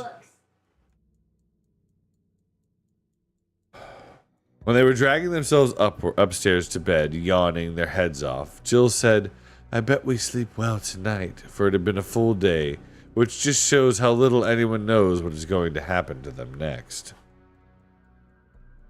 Chapter 4. A Parliament of Owls. It is a very funny thing that the sleepier you are, the longer you take about getting to bed, especially if you are lucky enough to have a fire in the next room. Jill felt she couldn't even start undressing unless she sat down in front of the fire for a bit first. And once she sat down, she didn't want to get up again. She'd already said to herself about 5 times, I must go to bed, when she was startled by a tap on the window. She got up, pulled the curtain, and at first saw nothing but darkness. Then she jumped and started back, for something very large had dashed itself against the window, giving a sharp tap on the glass as it did so. A very unpleasant idea came into her head. Suppose they've got giant moths in this country. Ugh! And then the thing came back, and this time she was almost sure she saw a beak, and that the beak had made the tapping noise. Oh, it's some huge bird, thought Jill. Could it be an eagle? She didn't very much want a visit even from an eagle, but she opened the window and looked out. Instantly, with a great whirring noise, the creature alighted on the windowsill and stood there filling up the whole window so that Jill had to step back to make room for it. It was the owl. Hush, hush, too-hoo, said the owl. Don't make a noise. Now, are you two really in earnest about what you've got to do? About the lost prince, you mean, said Jill. Yes, we've got to be. For now, she remembered the lion's voice and face, which she had nearly forgotten during the feasting and storytelling in the hall. Good, said the owl. Then there's no time to waste. We must get away from here at once. I'll go and wake the other human. Then I'll come back for you. You'd better change those court clothes and put on something you can travel in. I'll be back in 2 twos. Too-hoo, too-hoo. And without waiting for an answer, he was gone. If Jill had been more used to adventures, she might have doubted the owl's words. But this never occurred to her, and in the exciting idea of a midnight escape, she forgot her sleepiness. She changed back into sweater and shorts. There was a guide's knife on the belt of the shorts, which might come in useful, and added a few of the things that had been left in the room for her by the girl with the willowy hair. She chose a short cloak that came down to her knees and had a hood, just the thing if it rained, she thought, a few handkerchiefs and a comb, and then she sat down and waited. She was getting sleepy again when the owl returned. Now we're ready, she said. You'd better lead the way, said Jill. I don't know all these passages yet. Oh, too-hoo, said the owl. We're not going through the castle. That would never do. You must ride on me. We shall fly. Oh, said Jill, and stood with her mouth open, not much liking the idea. Shan't I be far too heavy for you? Too-hoo, too-hoo, don't be a fool. I've already carried the other one. Now you. But we'll put out that lamp first. As soon as the lamp was out, the bit of night which you saw through the window looked less dark, no longer black, but gray. The owl stood on the windowsill with his back to the room and raised his wings. Jill had to climb onto his short, fat body and get her knees under the wings and grip tight. The feathers felt beautifully warm and soft, but there was nothing to hold on by. I wonder how Scrub liked his ride, thought Jill. And just as she was thinking this, with a horrid plunge, they had left the windowsill, and the wings were making a flurry around her ears, and the night air, rather cool and damp, was flying in her face. It was much lighter than she expected. And though the sky was overcast, one patch of watery silver showed where the moon was hiding above the clouds. The fields beneath her looked gray and the trees black. There was a certain amount of wind, a rushing, ruffling sort of wind, which meant that rain was coming soon. The owl wheeled round so that the castle was now ahead of them. Very few of the windows showed lights. They flew right over it, northward, crossing the river. The air grew colder, and Jill thought she could see the white reflection of the owl in the water beneath her. But soon they were on the north bank of the river, flying above wooded country. We're going to take a little break because we got ads over here on YouTube. Give me just a second. I'm going to get just some more water and I'll be back and let you know. Let me know when the ads are over. I shall return.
Are we back? Are we back? All right. We're going to continue.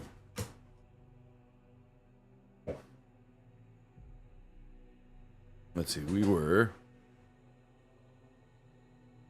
right here. All right. So the owl wheeled round so that the castle was now ahead of them. Very few of the windows showed lights. They flew right over it, northward, crossing the river. The air grew colder, and Jill thought she could see the white reflection of the owl in the water beneath her.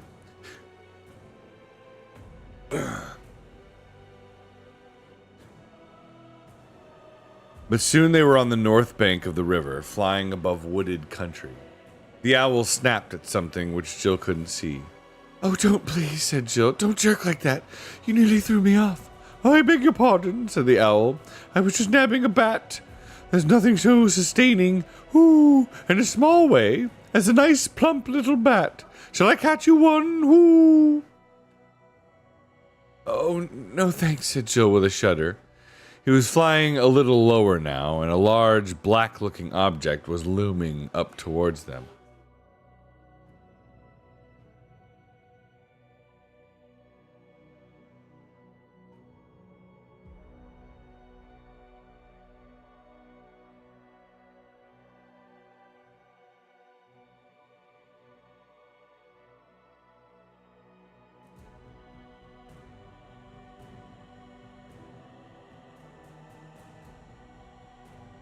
Sorry.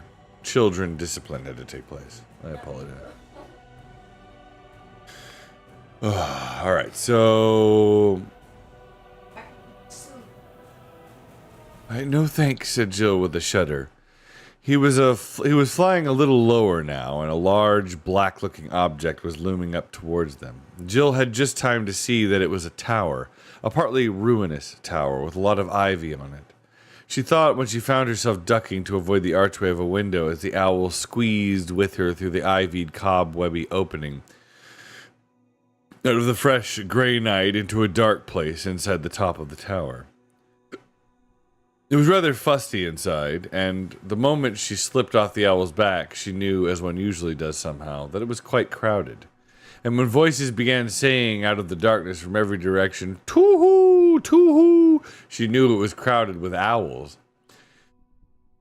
She was rather relieved when a very different voice said, "Is that you, Paul? Is that you, Scrub?" said Jill. "Now," said Glimfeather, "I think we're all here.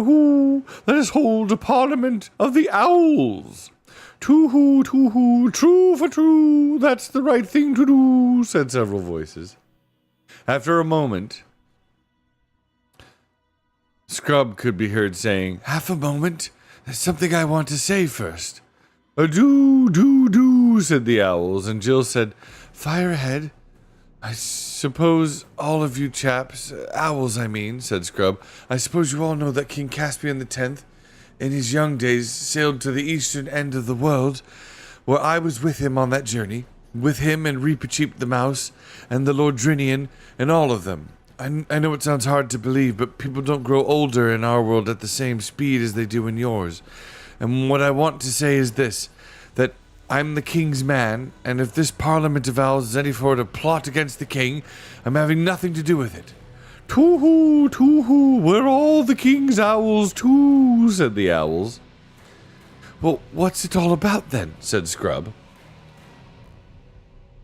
"It's only this," said Glimfeather, "that if the Lord Regent, the Dwarf Trumpkin, hears you are going to look for the lost prince, he won't let you start. He'd keep you under lock and key sooner."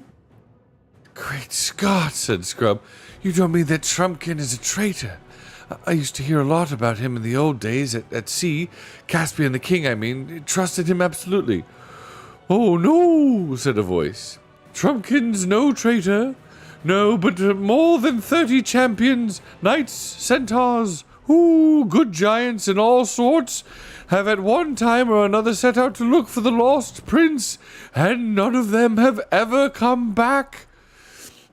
At last the king said he was not going to have all the bravest Narnians destroyed and search for his son, and nobody is allowed to go. But surely he'd let us go, said Scrub, when he knew who I was and who had sent me. Sent both of us, put in Jill.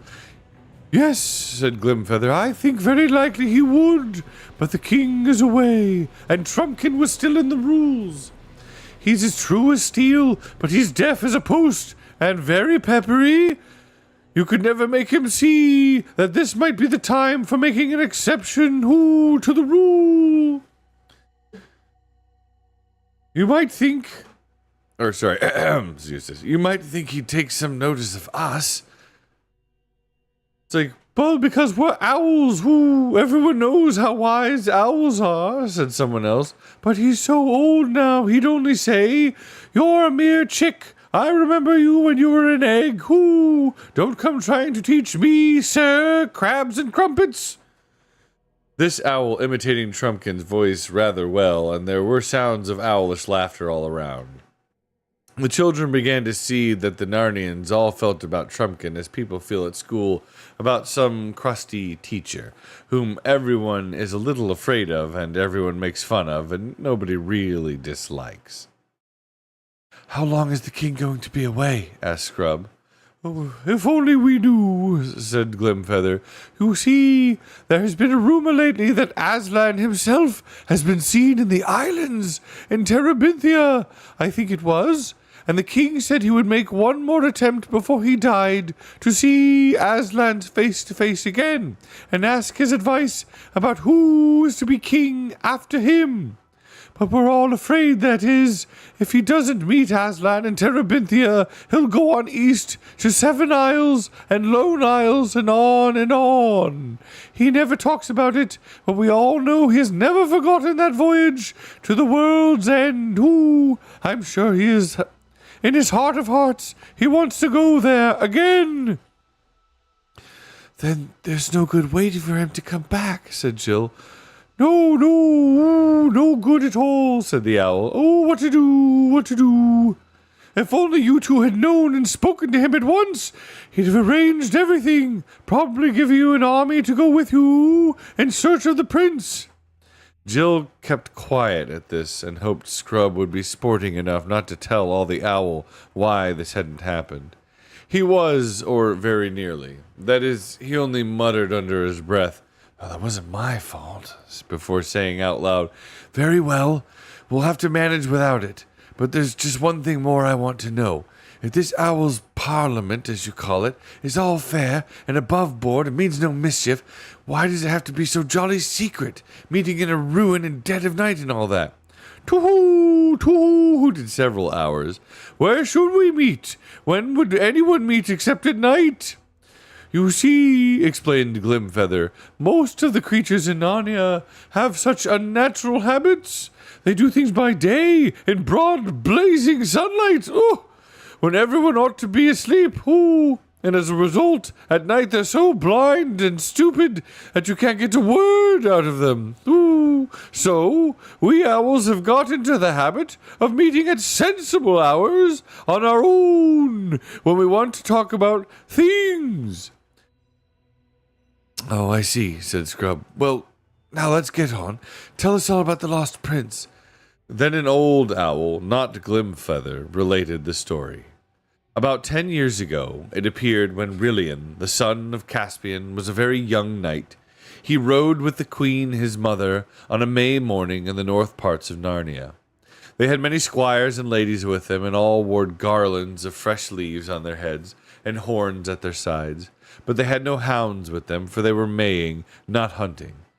It was the warm part of the day they came to a pleasant glade where a fountain flowed freshly out of the earth, and there they dismounted and ate and drank and were merry. After a time the queen fell asleep, and they spread cloaks for her on the grassy bank, and Prince Rilian with the rest of the party went a little away from her, that their tales and laughter might not wake her. And so, presently, a great serpent came out of the thick wood and stung the queen in her hand. All heard her cry out and rushed towards her, and Rilian was first at her side. He saw the worm gliding away from her and made after it with his sword drawn. It was great, shining, and as green as poison, so that he could see it well, but it glided away into thick bushes, and he could not come at it. So he returned to his mother and found them all busy about her, but they were busy in vain. For at the first glance of her face, Rillian knew that no physic in the world could do her well. As long as the life was in her, she seemed to be trying hard to tell him something, but she could not speak clearly, and whatever her message was, she died without delivering it. It was then hardly 10 minutes since they had first heard her cry. They carried the dead queen back to Cair Paravel, and she was bitterly mourned by Rillian and by the king and by all Narnia. She had been a great lady, wise and gracious and happy. King Caspian's bride, whom he had brought home from the eastern end of the world, and men said that the blood of the stars flowed in her veins. The prince took his mother's death very hardly, as well as he might. After that, he was always riding on the northern marches of Narnia, hunting for that venomous worm, to kill it and be avenged. No one remarked much on this, though the prince came home from these wanderings looking tired and distraught. But about a month after the queen's death, some said they could see a change in him. There was a look in his eyes, as of a man who had seen visions, and though he would be out all day, his horse did not bear signs of hard riding. His chief friend among the older courtiers was the Lord Drinian, he who had been his father's captain on the great voyage to the east parts of the world. One evening, Drinian said to the prince, "Your Highness must soon give over seeking the worm. There is no truer vengeance on a witless brute as there might be on a man. You weary yourself in vain." The prince answered him, "My lord, I have almost forgotten the worm these 7 days." Drinian asked him why, if that were so, he rode continually in the northern woods. "My lord," said the prince, "I have seen there the most beautiful thing that was ever made." "Fair prince," said Drinian, "of your courtesy, let me ride with you tomorrow, that I may also see this fair thing." "With a good will," said Rillian. Then, in good time on the next day, they saddled their horses and rode a great gallop into the northern woods and alighted at the same fountain where the queen got her death. Drinian thought it strange that the prince should choose that place of all places to linger in, and there they rested till it came to high noon. And at noon Drinian looked up and saw the most beautiful lady he had ever seen. And she stood at the north side of the fountain, and said no word, but beckoned to the prince with her hand, as if she bade him come to her. And she was tall and great, shining and wrapped in a thin garment as green as poison. And the prince stared at her like a man out of his wits. But suddenly the lady was gone. Drinian knew not where, and they two returned to Cair Paravel. It stuck in Drinian's mind that this shining green woman was evil. Drinian doubted very much whether he ought not tell this adventure to the king, but he had little wish to be a blab and a tale-teller, and so he held his tongue. But afterwards he wished he had spoken. For next day Prince Rillian rode out alone. That night he came not back, and from that hour no trace of him was ever found in Narnia nor any neighboring land. And neither his horse, nor his hat, nor his cloak, nor anything else was ever found. Then Drinian, in the bitterness of his heart, went to Caspian and said, "Lord King, slay me speedily as a great traitor, for by my silence I have destroyed your son." And he told him the story. And then Caspian caught up a battle-axe and rushed upon the Lord Drinian to kill him. And Drinian stood still as stock for the death blow. But when the axe was raised, Caspian suddenly threw it away and cried out, "I have lost my queen and my son. Shall I lose my friend also?" And he fell upon the Lord Drinian's neck and embraced him, and both wept, and their friendship was not broken. Such was the story of Rillian. And when it was over, Jill said, "I bet that serpent and that woman were the same person." "True, true, we think the same as you," hooted the owls. But we didn't think she killed the prince, said Glimfeather, because no bones. Well, we know she didn't, said Scrub. Aslan told Pole he was still alive somewhere. That almost makes it worse, said the boldest owl. It means she has some use for him, and some deep scheme against Narnia long, long ago, at the very beginning.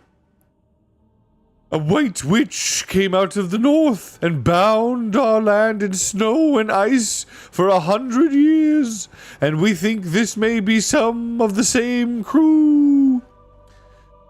Oh, very well then, said Scrub. Pole and I have got to find this prince. Can you help us? Have you any clue, you two, who? Asked Glimfeather. Yes, said Scrub. We know we've got to go north, and we know we've got to reach the ruins of a giant city. At this there was a greater too-hooing than ever, and noises of birds shifting their feet and ruffling their feathers. And then all the owls started speaking at once. They all explained how very sorry they were that they themselves could not go with the children on their search for the lost prince. You'd want to travel by day, and we'd want to travel by night, they said. It wouldn't do, who? One or two owls added that even here in the ruined tower, it wasn't nearly so dark as it had been when they began, and that the Parliament had been growing on quite long enough. In fact, the mere mention of a journey to the ruined city of giants seemed to have damped the spirits of those birds. But Glimfeather said, if they want to go on that way into Ettonsmore, we must take them to one of the Marsh Wiggles. There's the only people who can help them much. True, do-hoo, said the owls. Come on then, said Glimfeather. I'll take one. Who will take the other? It must be done tonight. I will, as far as the Marsh Wiggles, said another owl. Are you ready? Said Glimfeather to Jill. I think Pole's asleep, said Scrub. And that's the end of chapter 4. So now we're going to continue. We're going to read chapter 5. This will be the last one to read today. I hope the owl's voice isn't too annoying. I'm trying. It's just... We'll let them. They're going to take a break. Everybody get a stretch. Get a stretch in there. Get a sip of water.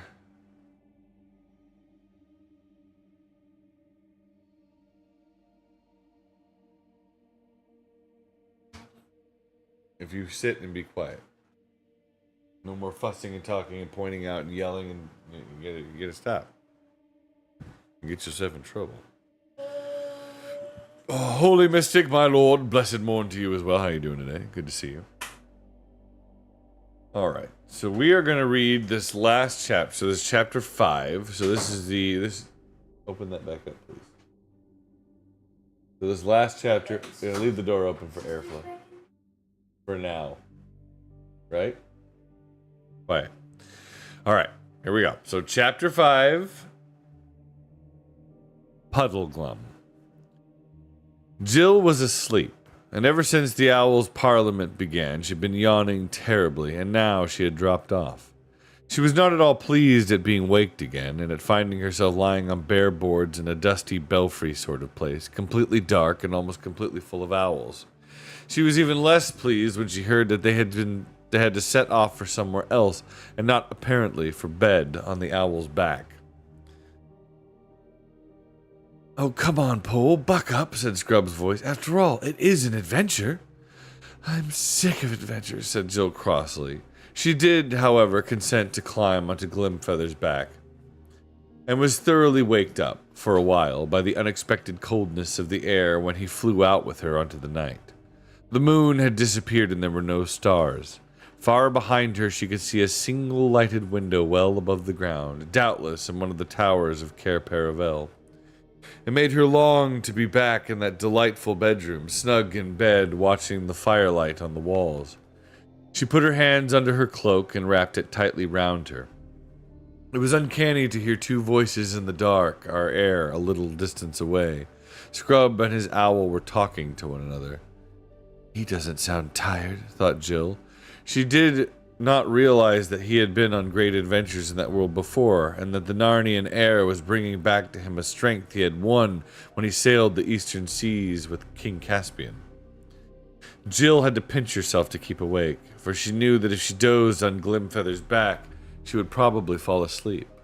When at last the two owls ended their flight, she climbed stiffly off Glimfeather and found herself on flat ground. A chilly wind was blowing, and they appeared to be in a place without trees.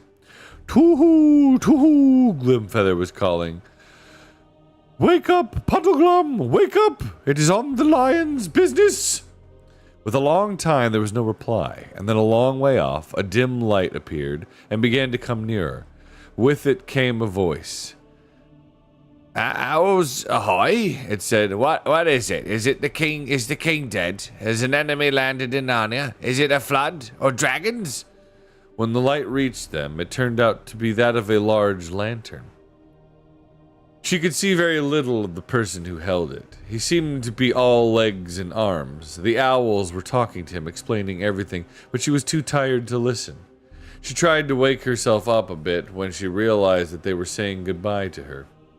But she could never afterward remember much except that sooner or later she and Scrub were stooping to enter a low doorway, and then, oh thank heavens, were lying down on something soft and warm, and a voice was saying, there you are, best we can do. You'll lie cold and hard, damp too, I shouldn't wonder.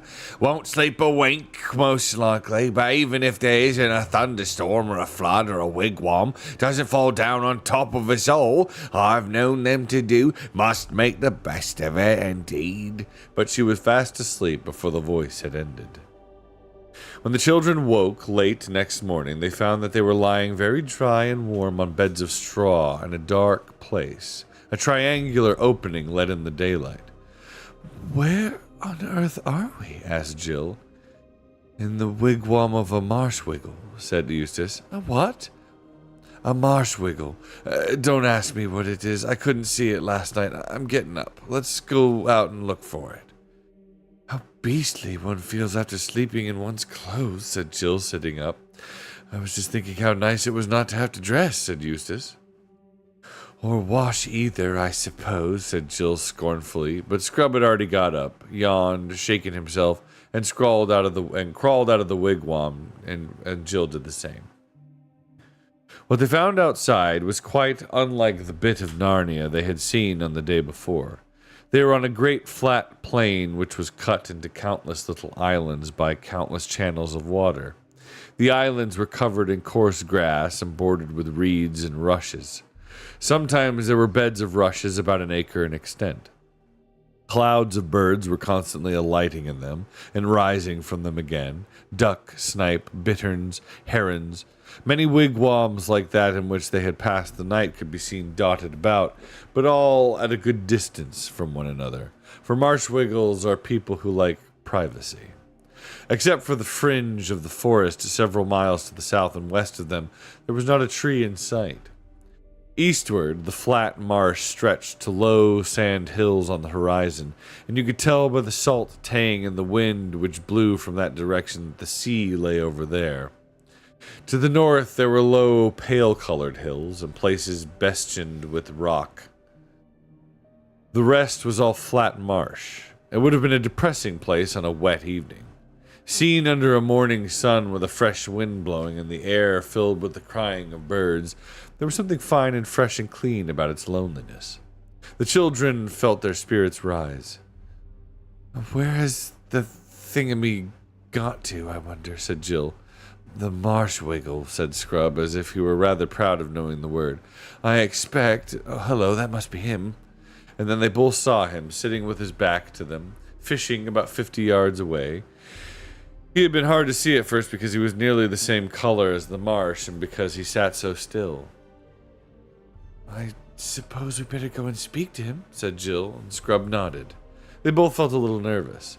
As they drew nearer, the figure turned its head and showed them a long, thin face with rather sunken cheeks, a tightly shut mouth, a sharp nose, and no beard. He was wearing a high pointed hat like a steeple, with an enormously wide, flat brim. The hair, if it could be called hair, which hung over his long, large ears, was greeny gray, and each lock was flat rather than round, so that they were like tiny reeds. His expression was solemn, his complexion muddy, and you could see at once that he took a serious view of life. "Oh, good morning, guests," he said, "though when I say good morning, I do mean it probably won't turn to rain, or it might be snow or fog or thunder. You didn't need any sleep, I dare say." "Oh, yes, we did, though," said Jill. "We had a lovely night." "Oh," said the Marsh Wiggle, shaking his head. "I see you're making the best of a bad job. That's right. You've been well brought up, you have. You've learned to put a good face on things." "Please, we don't know your name," said Scrub.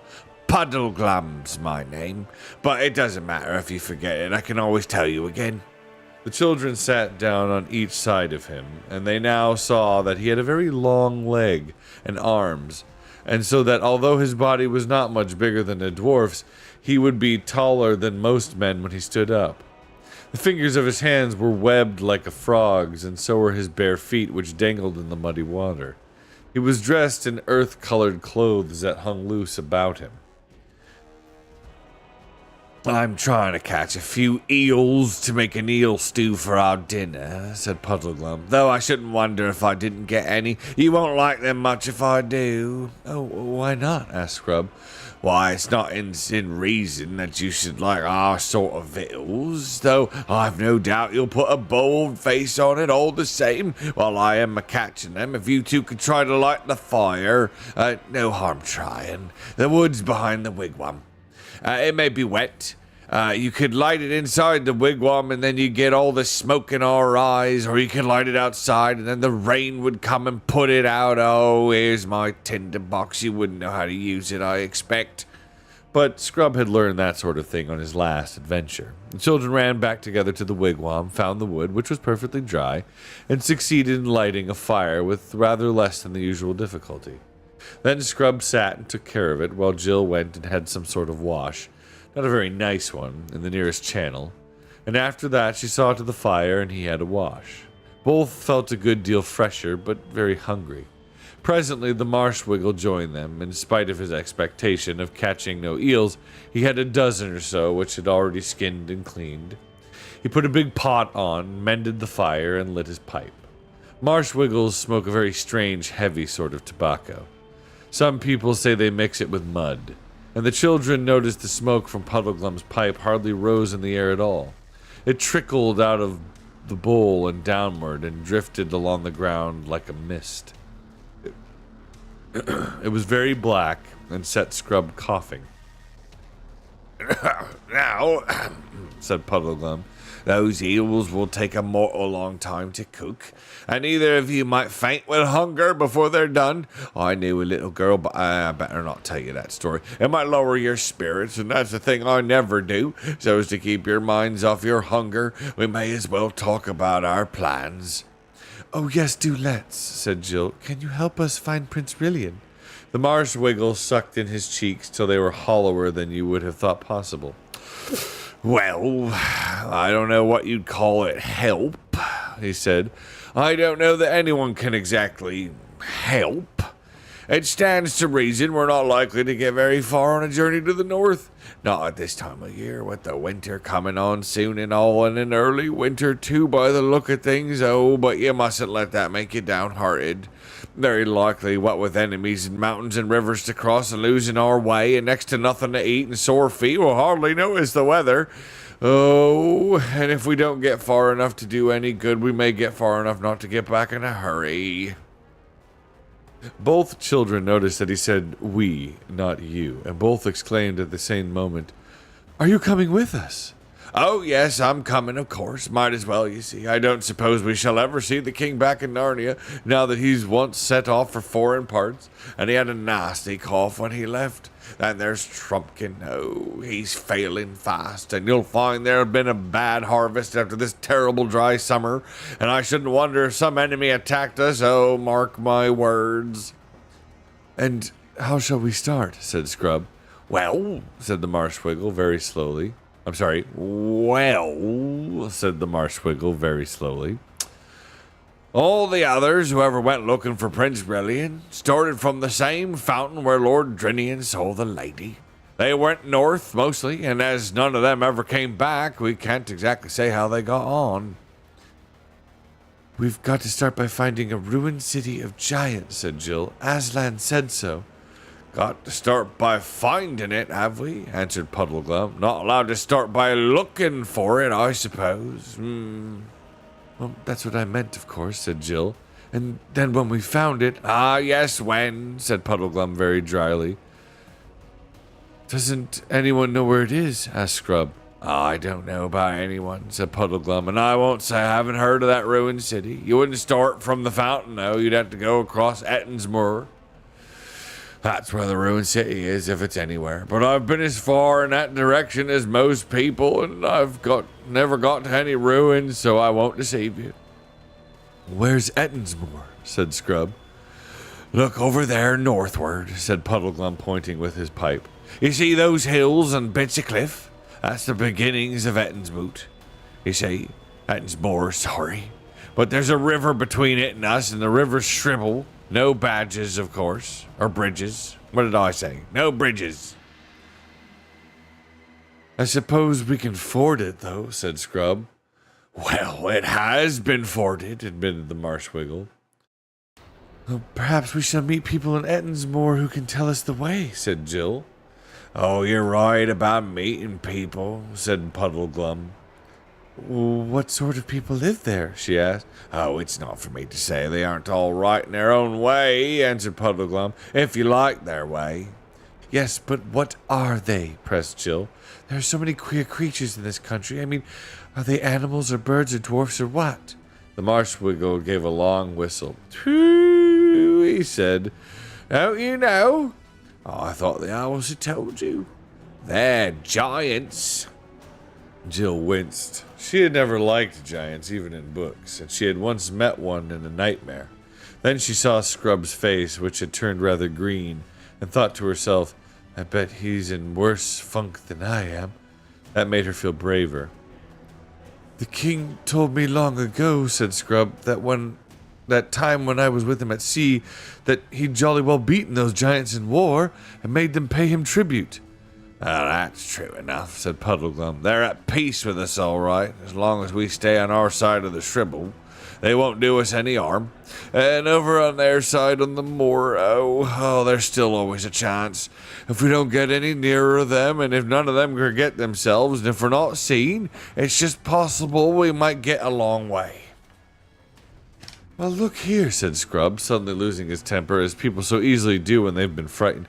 I don't believe the whole thing can be half as bad as you're making out, any more than the beds in the wigwam were hard or the wood was wet. I don't think Aslan would ever have sent us if there was so little chance at all. He quite expected the Marshwiggle to give him an angry reply, but he only said, That's the spirit, Scrub. That's the way to talk. Put a good face on it. We all need to be very careful about our temper, seeing all the hard times we shall have to go through together. We won't do quarreling, no, you know. At any rate, don't begin it too soon. I know these expeditions usually end that way, knifing one another. Oh, I shouldn't wonder. But before it's all's done, anyway. But the longer we can keep off of it, well, if you feel it's so hopeless, interrupted Scrub, I think you'd better stay behind. Pole and I can go on alone, can't we, Pole? Oh, shut up and don't be an ass, Scrub, said Jill hastily, terrified lest the Marshwiggle should take him at his word. Oh, don't you lose heart, Paul, said Puddleglum. I'm coming for sure and certain. I'm not going to lose an opportunity like this. It will do me good. They all say, I mean the other Wiggles all say, that I'm too flighty, don't take life seriously enough. They said it once, they've said it 1,000 times. Puddleglum, they've said you're altogether too full of bobbins and bouncing high spirits. Oh, you've got to learn that life isn't all fricasseed frogs and eel pie. Oh, you want something to sober you down a bit. We're only saying it for your own good, Puddleglum. That's what they say. Now, a job like this, a journey up north just a winter's beginning, looking for prints that probably isn't there, oh, by way of ruined city that no one's ever seen, I'll be just the thing. If that doesn't steady a chap, I don't know what will. And he rubbed his big frog-like hands together as if he were talking of going to a party or a pantomime. And now, he added, let's see how those eels are getting on. And when the meal came in, it was delicious, and the children had 2 large helpings each. At the first, the Marshwiggle wouldn't believe that they really liked it, and when they had eaten so much that they had to believe him, he fell back on saying that it would probably disagree with them horribly. What's food for Wiggles may be poison for humans, I shouldn't wonder, he said after the meal. They had tea in tins, as you've seen men having it who are working on the road, and Puddleglum had a good many sips out of a square black bottle. He offered the children some of it, but they thought it very nasty. The rest of the day was spent in preparations for an early start tomorrow morning. Puddleglum, being by far the biggest, said he would carry 3 blankets, with a large bit of bacon rolled up inside them. And Jill was to carry the remains of the eels, some biscuit, and the tinder box. Scrub was to carry both his own cloak and Jill's when they didn't want to wear them, and Scrub, who had learned some shooting when he sailed to the east under Caspian, had Puddleglum's second best bow, and Puddleglum had his best one, though he said that what with winds and damp bowstrings and bad light and cold fingers, it was 100 to 1 against either of them hitting anything. He and Scrub both had words, and Scrub had brought the one which had... swords, sorry. He and Scrub both had swords. Scrub had brought the one which had been left out for him in his room at Cair Paravel, but Jill had to be content with her knife.